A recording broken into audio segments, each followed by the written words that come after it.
ज्ञानञ्जनशलाकया चक्षुरुन्मिलितं येन तस्मै श्रीगुरुवे नमः। श्रीचैतन्यमनोभीष्टं स्थापितं येन भूतले स्वयं रूपा कदा मह्यं ददाति स्वपदान्तिकम्। वाञ्छाकल्पतरुभ्यश्च कृपासिन्धुभ्येव च पतितानां पावनेभ्यो वैष्णवेभ्यो नमो नमः। जय श्री कृष्ण चैतन्य प्रभु नित्यानंद श्री अद्वैत गदाधर श्रीवासादि गौरभक्तवृंद। हरे कृष्णा कृष्णा कृष्णा हरे हरे, हरे राम राम राम हरे हरे। नमो विष्णुपादाय कृष्णपृष्ठाय भूतले श्रीमते भक्तिवेदांत स्वामिनिधि नामिने। नमस्ते सारस्वती गौरवाणी प्रचारिणे निर्विशेष शून्यवादी भाषाते। हरे कृष्ण। ओके, तो जैसा मुझे कहा गया है आप लोग को शिक्षाष्टकम प्रेयर्स जो है, जो हम प्रार्थना सुबह सुबह रोज उसके मीनिंग को एक्सप्लेन करना है, प्लस जो हमारा राष्ट्रप्रचार को चल रहा है उसको भी डिस्कस करेंगे। ये शिक्षाष्टकम प्रेयर्स जो है ये एक भक्त के जीवन में इसको कह सकते हैं this is gateway to success in spiritual life, यानी कि हमारे आध्यात्मिक जीवन में ये सफलता की सीढ़ी है। अगर जो भी इसे फॉलो करेगा तो सफल होगा। चार्ट में लगा हुआ है शिक्षाष्टकम। तो चैतन्य महाप्रभु ने कोई बुक नहीं लिखा है, ऐसे कोई शास्त्र नहीं लिखा है। उन्होंने जो कृष्ण भावनामृत का ज्ञान था ये अलग अलग शिष्यों को दिया, जैसे कि श्री रूप गोस्वामी को दिया, जो उन्होंने एक बुक में कंपाइल किया जिसको कहते हैं भक्ति रसामृत रसायन। फिर उन्होंने सनातन गोस्वामी को शिक्षा दी, तो उन्होंने बुक लिखा, उसका नाम है हरि भक्ति विलास। तो ऐसे करके स्वरूप दामोदर को शिक्षा है, रघुनाथ दास गोस्वामी को शिक्षा है, जिसका बुक है मना शिक्षा। ऐसे करके अलग अलग आचार्यों ने अलग अलग बुक्स लिखी हैं। फिर चैतन्य महाप्रभु जाने के बाद भी उनके जो फॉलोअर्स थे, जैसे खासकर नरोत्तम दास ठाकुर, श्री विश्वनाथ चक्रवर्ती ठाकुर, श्री बलदेव विद्याभूषण, इन लोगों ने भी जो है चैतन्य महाप्रभु के मूड में आकर बहुत सारे ग्रंथ का उन्होंने रचना की। लेकिन स्वयं चैतन्य महाप्रभु ने कोई ग्रंथ नहीं लिखा, उन्होंने बस इंस्ट्रक्शंस दिए हमें, और जो सबसे इंपॉर्टेंट इंस्ट्रक्शंस हैं वो शिक्षाष्टकम के 8 श्लोक हैं। आप पढ़ेंगे चैतन्य चरितामृत में तो ये सबसे आखिरी चैप्टर है। क्यों? क्योंकि ये चैतन्य महाप्रभु के जो जगन्नाथपुरी की लीला उसका अंतिम भाग में जो है चैतन्य महाप्रभु को उपदेश दिया था। अगर आप चैतन्य महाप्रभु के लाइफ हिस्ट्री को देखेंगे तो 48 ईयर्स 48 साल तक थे, तो 24 साल गृहस्थ आश्रम में रहते हैं, यानी कि ब्रह्मचारी गृहस्थ आश्रम में। लास्ट के 24 साल जो है वो जगन्नाथपुरी, मैक्सिमम जगन्नाथपुरी में रहते हैं। उस 24 को भी 3 पार्ट में डिवाइड करते हैं, 8+8+8। 8 साल जो है प्रीचिंग किए, फर्स्ट 8 इयर्स। नेक्स्ट 8 इयर्स जो है सामूहिक संकीर्तन किए, जैसे कॉन्ग्रेशन चैंटिंग या हरिनाम संकीर्तन से हम लोग नगर संकीर्तन करते हैं वैसा। और अंतिम के 8 साल जो है उन्होंने गंभीरा में जो है अपना भजन किया, ठीक है, लास्ट के 8 इयर्स। तो ये जो शिक्षाष्टकम की जो स्तुति है ये उन्होंने अंतिम के समय में जो है ये हमें दिया था, श्रीमती राधा रानी के भाव में। चैतन्य महाप्रभु का भाव कैसा है? श्रीमती राधा रानी का। श्री कृष्णदास कविराज गोस्वामी जो है इसे डिस्कस करते हैं चैतन्य चरितामृत के अंत लीला के 20वां अध्याय।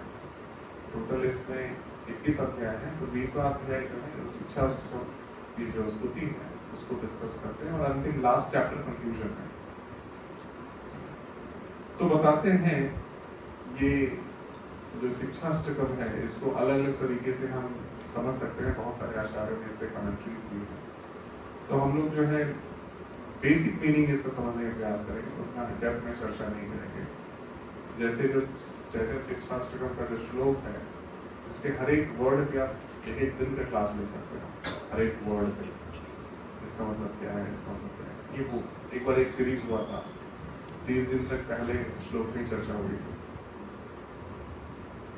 क्योंकि अपने आप में बहुत ही डेप्थ है इसका। एनीवेज हम उतना डेप्थ में नहीं जाएंगे, हम थोड़ा समझेंगे है क्या। जैसे हम सभी जानते हैं भक्ति की जो है 9 स्तर होते हैं। जैसे यहाँ लिखा है भक्ति के 9 स्तर ऊपर दिख रहा है आपको, एग्जैक्टली 9 स्तर नहीं है, नवधा भक्ति है, 9 अलग अलग अंग है। इसमें सीनियर कौन है, जूनियर कौन है? 9 स्तर में इसमें किसके अकॉर्डिंग? श्रवण जूनियर है, सीनियर आपको नहीं करना लगता है या उल्टा है? नहीं, सब जो है परफेक्ट है। आप किसी एक भी परफेक्शन ले आएंगे तो आप भगवत धाम जा सकते हैं, ठीक है। लेकिन चैतन्य महाप्रभु कहते हैं इन 9 में जो है, जो राजा है वो कीर्तन है,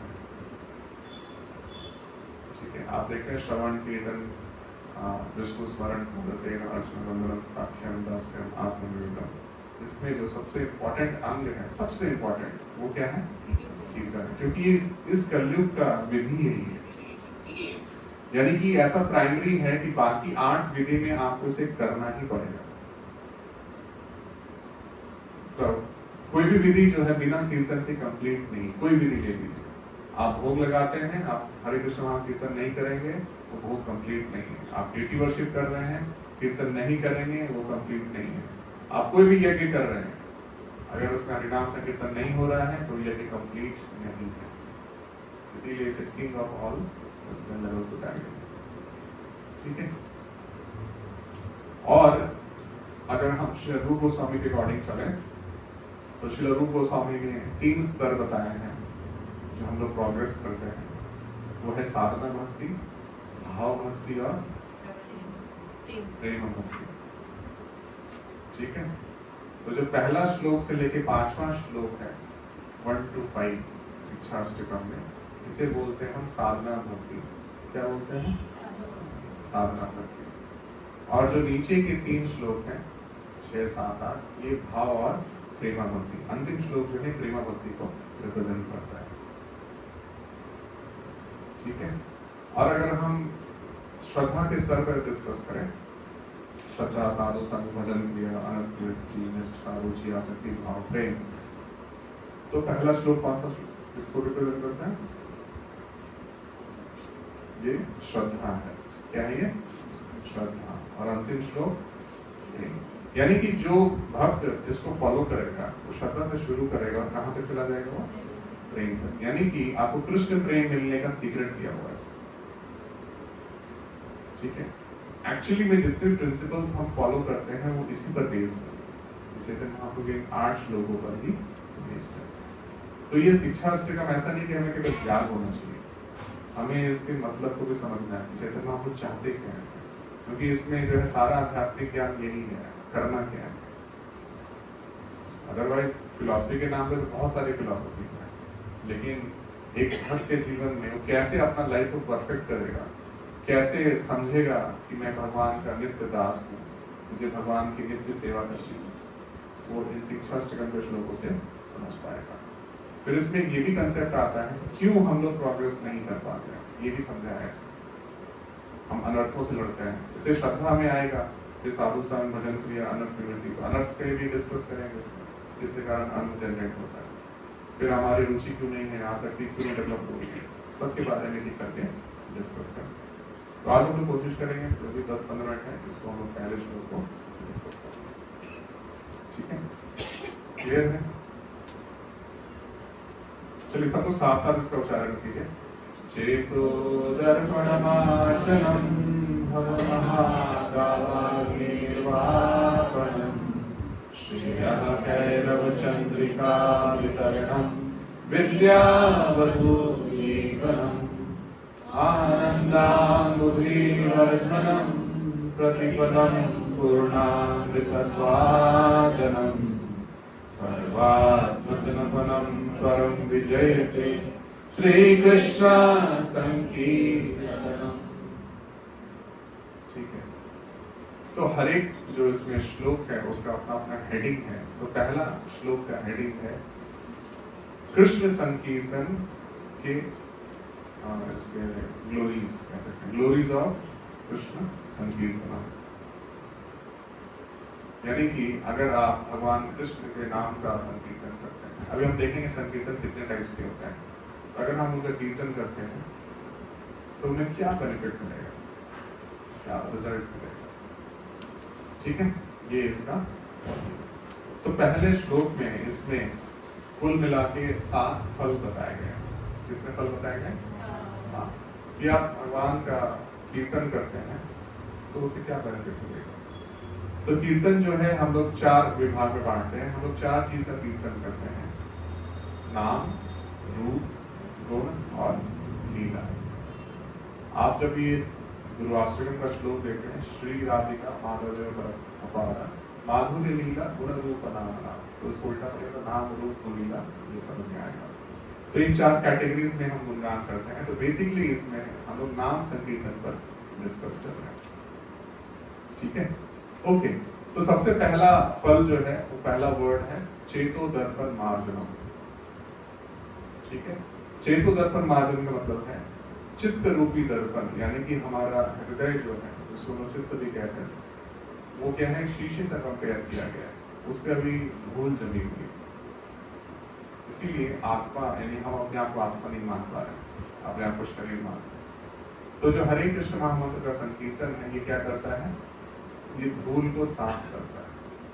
पहला बेनिफिट। आप बोले तो जी रोज तो संकीर्तन करते ही है ना, रोज माला करते हैं, अभी देखो साफ हो जाना चाहिए। तो गुरुजन को अपने जपा बुक में लिखते हैं कि ये कितना मोटा है। ये बताते हैं 20 किलोमीटर का लेयर जमा हुआ है। कितना? तो रोज साफ कर ही रहे हैं और अभी तक लेयर ना 1 किलोमीटर भी नहीं हुआ है।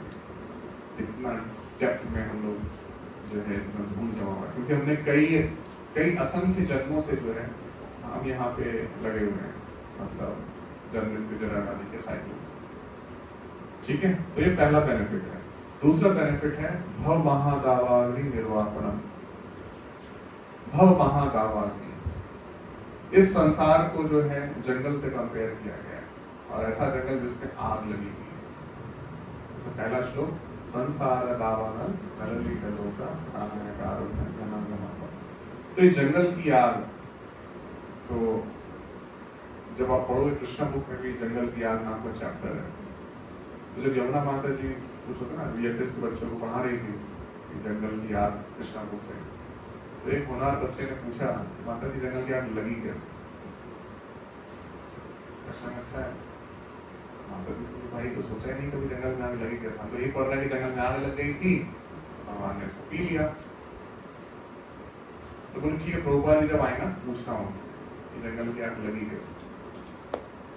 तो जब प्रभुपाद जी 6 महीने बाद आते हैं वहां पे, तो एनी क्वेश्चन सरल का खड़ा होता है, तो यस प्रभुपाद जंगल की आग लगी कैसे, सीधा पूछते हैं। तो प्रभुपाद जी बोलते हैं कि जंगल में जो आग लगाने की जरूरत नहीं पड़ती, खुद ही लग जाता है। कैसे? सूखी लकड़ियां, इसलिए फ्रिक्शन होता है, तो उसी से जनरेट होता है। तो वैसे ही इस भौतिक संसार में प्रॉब्लम्स क्रिएट करने की जरूरत नहीं है, खुद को खुद क्रिएट हो जाता है। ठीक है, यहाँ पे जो है जैसे बताते हैं कि मन मुटाव इतना जल्दी होता है कि पूछो मत। आपने मुझे प्रणाम नहीं किया, आपने मुझे अपने घर नहीं बुलाया, अकेले अकेले ही वृंदावन निकल लिए, बहुत समस्या है। मतलब एक थोड़ा सा मिसकम्युनिकेशन हुआ और प्रॉब्लम शुरू हो जाती है, फिर धीरे धीरे ग्रज होता है, फिर बहुत सारी चीजें हो जाती है। तो ये हरे कृष्ण महामंत्र क्या करता है, इस जंगल की आग को ये बुझाता है। तो ये जंगल की आग बताया जाता है 3 क्लेश हैं वास्तव में। कौन कौन से क्लेश हैं? आदि दैविक, आदि भौतिक और आध्यात्मिक क्लेश। तो इन 3 क्लेशों को ये बुझाता है। ठीक है, ओके, यहां तक समझ में आया? चलिए, थर्ड है, ये है श्रेया कैरव चंद्रिका वितरणम। थर्ड बेनिफिट, श्रेया का मतलब होता है शुभ, गुड फॉर्चून बताते हैं। कैरव का मतलब होता है व्हाइट लोटस। क्या है ये? देखा है किसी ने? अच्छा, गाँव में दिखता है। जनरली लोटस पिंक कलर का होता है, और श्री नरोत्तम दास ठाकुर लिखते हैं भजन में कि कालिंदी यानी कि यमुना जी के तट पे ब्लू लोटस होता है।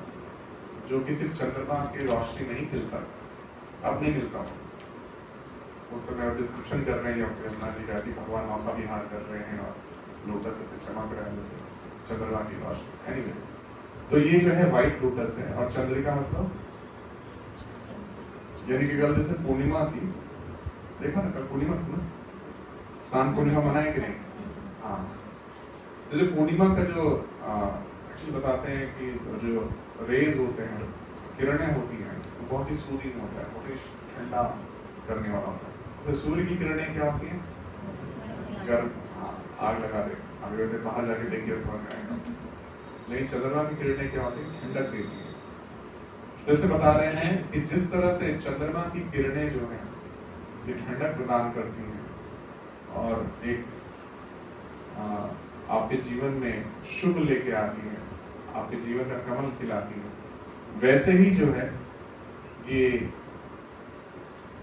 हरे कृष्ण महामंत्र कीर्तन जो है आपके जीवन में शुभ लाता है, ठीक है, और आपके जीवन में ठंडक पहुंचाता है। जंगल की आग बुझाना एक और चीज है और ठंडक लाना दूसरा पॉइंट। क्लियर हुआ? ये थर्ड बेनिफिट। देखो मैं पूरा डिटेल नहीं बताऊंगा इसको, ना तो ये 5 घंटे का क्लास है, ठीक है। अब इसमें एक चीज है कि कमल को खिलने के लिए चंद्रमा की रोशनी चाहिए होती है, खासकर ये जो व्हाइट लोटस डिस्कस किया जा रहा है। आप इसको दोपहर धूप में लगाओगे तो नहीं खिलेगा, अपना चुपचाप सोया रहेगा। तो बताते हैं वैसे ही हरे कृष्ण महामंत्र क्या करता है, हमारी कॉन्शियसनेस को एलिवेट करता है। तो 5 तरह की कॉन्शियसनेस बताई गई है, आपने दिव्य ज्ञान बुक में पढ़ा होगा इसको। अलग अलग स्तर के चेतना होती है, याद है किसी को? हाँ बताइए। सीधा मुखलित,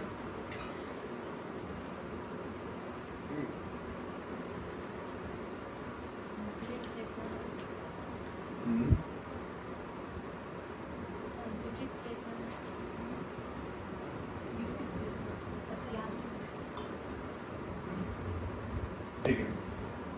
पहला लेवल होता है इसको बोलते हैं आवृत चेतना। आपकी चेतना ढकी होती है, जैसे कि पेड़ों की, पौधों की चेतना क्या है? कवर्ड है, वो ज्यादा हिल डुल नहीं सकते, वहीं पे मस्त रहते हैं।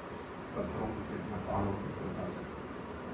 फिर होता है संकुचित चेतना, जैसे कि पशुओं का होता है, उनमें भी चेतना होती है लेकिन बहुत लिमिटेड होती है, वो फर्क नहीं है। उनको पीटते हुए होता है, खाते रहेंगे मस्त।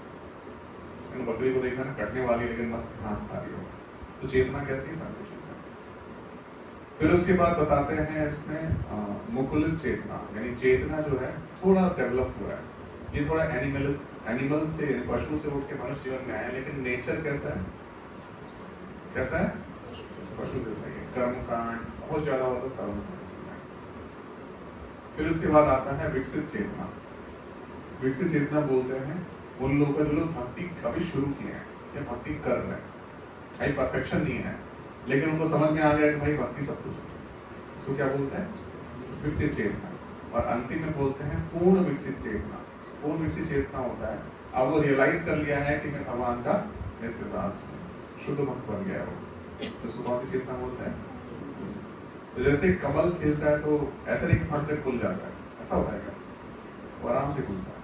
तो वैसे ही हमारी चेतना का डेवलपमेंट जो है हरे कृष्ण महामंत्र से स्टेप बाय स्टेप होता है।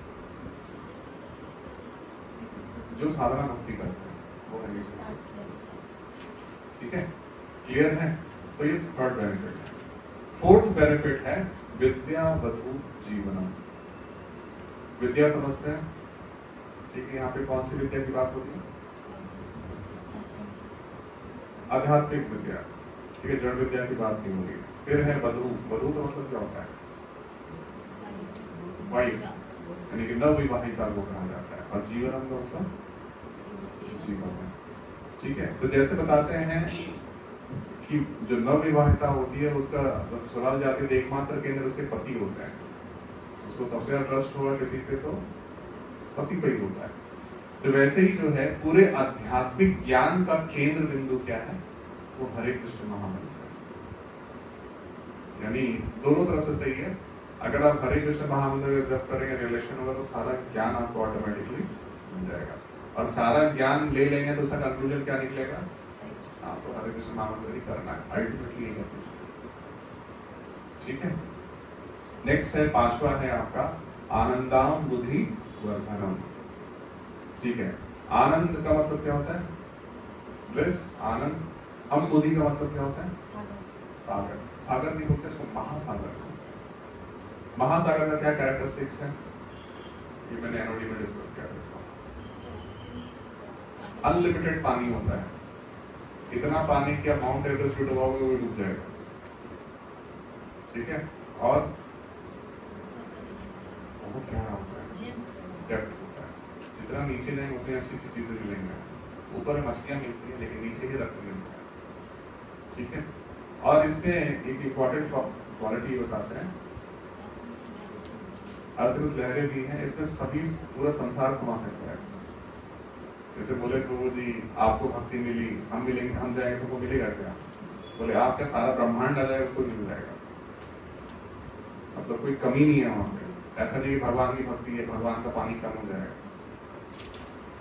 ठीक है नहीं, सागर इसीलिए अम्बुदी कहा जाता है। फिर वर्धनम का मतलब, वर्धन मतलब बढ़ता रहता है, यानी कि आपका जो आध्यात्मिक आनंद है वो दिन ब दिन बढ़ता जाएगा, बढ़ता जाएगा। और अगर आध्यात्मिक आनंद बढ़ेगा तो ये भौतिक जो है ये क्या होगा? कम हो जाएगा, इसका वाइस वर्सा। ठीक है, तो इस तरह से ये इंक्रीज होता है। अब इसे बताते हैं कि जब हम भौतिक संसार में रहते हैं तो इसको बहुत अच्छा एग्जाम्पल दिया गया है कि हम इंद्र तृप्ति करना चाहते हैं लेकिन कर नहीं पाते हैं। क्यों? क्योंकि इसको बताया गया है कि ये इनकम्पैटिबल सिचुएशन है। इसको ऐसे समझिए, जैसे आप लोग स्विच बोर्ड में देखें ना, उसमें छेद होता है, उसमें प्लग लगाते हैं, तो उसको डिजाइन ही ऐसा किया गया है कि वो उसी में जाएगा। ठीक है, अब इसमें अलग अलग उसका शेप होता है, कोई छोटा होता है कोई बड़ा होता है, तो छोटा वाला बड़े वाले में नहीं जाएगा, जाएगा, या बड़ा वाला छोटे वाले में नहीं जाएगा, यानी कि दोनों एक दूसरे के लिए बना नहीं है। वैसे ही जो है यहाँ हम जो इस संसार में रहते हैं तो हम जब भोग करते हैं तो वो एक्चुअली हमारे लिए नहीं बना है। हम चाहते हैं भोगना लेकिन आत्मा को कुछ मिलता ही नहीं है। जैसे मान लिया गुलाब जामुन खाए तो कौन खाए गुलाब जामुन? आत्मा को क्या मिला उसको? कुछ मिला? वो ऐसे सोच लेता है कि मुझे मिल गया और खुश होता रहता है। इस बहुत अच्छा एग्जाम्पल आता है, गधे को जो है वैशाख नंदन कहा जाता है। क्या कहा जाता है? अभी वैशाख महीना खत्म हुआ ना, कल से आषाढ़ शुरू हुआ, तो इतनी तपती गर्मी होती है कि घास जो है सूख चुकी होती है पूरी। तो गधा जब फील्ड में आता है देखता है यार घास ही नहीं है, मैं कितना खा लिया, सारा घास खा गया मैं, सोच सोच के ही खुश होता रहता है और फूल जाता है, मोटा हो जाता है। ठीक है, यही बारिश के समय में जो है तो वापस से घास उग जाती है, हर जगह घास घास होती है। गधा बहुत खाता है, फिर बोलता है मैंने कुछ खाया नहीं, सारा घास अभी कभी पड़ा हुआ वैसे ही, तो सोच सोच के दुबला हो जाता, सूख जाता है कि मैंने कुछ खाया।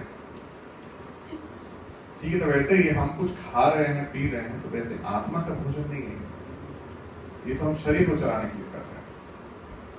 ठीक है, जैसे इसमें बताते हैं, गुरुजन को बताते हैं, आपको बहुत तेज भूख लगी है, बहुत तेज भूख लगी है, और मैं प्रोजेक्टर पे आपको फीस्ट दिखाऊं फोटो, देखो प्रभु यहाँ पे देखो 56 भोग है, खा ली, क्या हो गई?